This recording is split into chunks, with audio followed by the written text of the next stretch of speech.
समाचार अब तक, सत्य का साहस। मान्य साहेब, आपण बरेच वर्षापासून राजनैतिक पार्टी काँग्रेससोबत जुळलेला आहात आणि सामाजिक क्षेत्रामध्ये सुद्धा सक्रिय आहे. तर आता 2024 आता लगेच संपणार आहे. 2025 नववर्षाची सुरुवात होणार आहे. प्रभागातील जनतांनी, नागपुरातील आणि देशवासियांना आपण काय मेसेज देतो?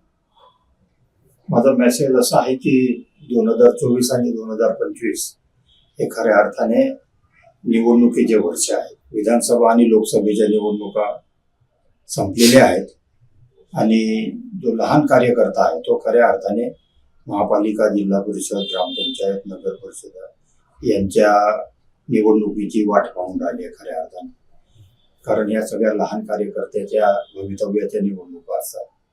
अशा वेळेला येणारा काळ जो आहे हा थोडा अटीतटीचा राहणार आहे. कार्यकर्त्यांच्या परीक्षेचा काळ राहणार आहे आणि म्हणून येणारं वर्ष जे आहे या वर्षाच्या मी सर्वप्रथम सर्व पक्षाच्या कार्यकर्त्यांना, विशेष करून काँग्रेस पक्षाच्या सर्व नेते आणि कार्यकर्त्यांना नवीन वर्षाच्या हार्दिक शुभेच्छा देतो.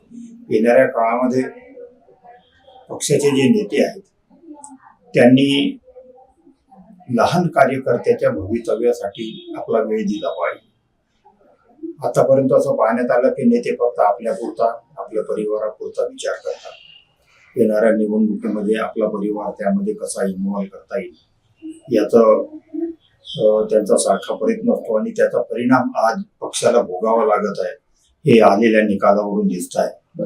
ज्या ज्या लोकांनी आपल्या परिवाराला निवडणुकीमध्ये समोर केलेला आहे, मतदारांनी त्यांना पद्धतशीरपणे नाकारलेलं आहे, हे आता सांगण्याची गरज राहिलेली नाही. आणि म्हणून जे गेल्या अनेक वर्षापासून प्रामाणिकपणे पक्षाचं कार्य करत आहे अशा कार्यकर्त्यांचा या निवडणुकांमध्ये विचार करणे ही खऱ्या अर्थाने गरज आहे असं मला वाटते. आणि म्हणून नेत्यांनी या सर्व बाबीकडे आवर्जून लक्ष दिलं पाहिजे. लहान कार्यकर्ता हा पक्षाची खरी संपत्ती आहे.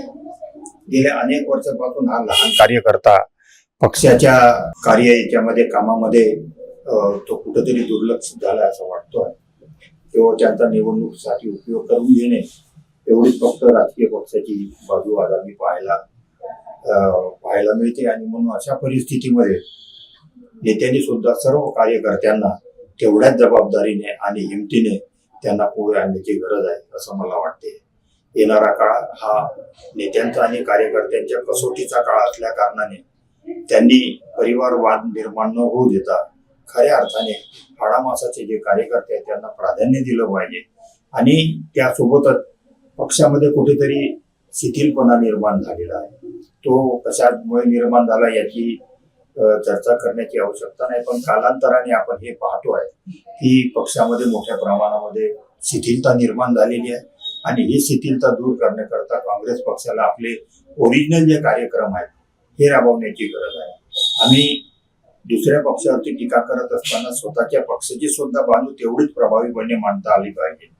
हे निवडणुकीमध्ये पाहायला मिळत नाही, हे दुर्दैव आहे. आणि म्हणून पक्षाने या सर्व बाबीकडे जाणीवपूर्ण लक्ष देणे ही काळाची गरज आहे. मी या नवीन वर्षाच्या निमित्ताने सर्व कार्यकर्त्यांना, त्यांच्या परिवारांना, काँग्रेस पक्षाच्या सर्व नेत्यांना मी नवीन वर्षाच्या हार्दिक शुभेच्छा व्यक्त करतो.